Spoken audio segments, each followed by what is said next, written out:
Hey everyone, welcome back to Data Logic Vishipam. Today we will explore the new list slicer in Power BI. So what is list slicer? It's like traditional slicer, but this slicer makes your data drill down smoother and quicker. So currently this slicer is in preview state as it came in October update. For accessing this slicer, go to Files, go to Options and Setting, click on Options, navigate to Preview Feature and click on List Slicer Visual and click on OK.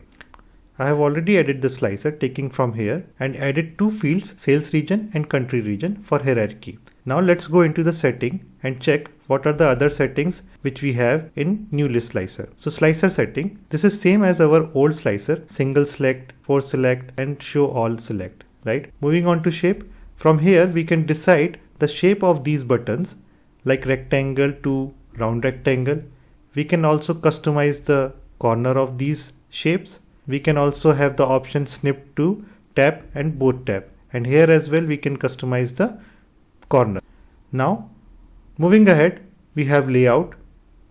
So if we turn off this fixed number of button, we will have all the button in one frame. So let's turn on right now. Now we can decide how many number of button we wanted to show. Let's say we have 3. So now it will be have 3 buttons in one frame, and you can click on this arrow and you can access the other 3 or 4 whatever options you have, right? Then you can edit the space between these buttons and you can have the indentation as well. For example, if you maximize this, the indentation, how it should look, right? You can increase the indentation as well.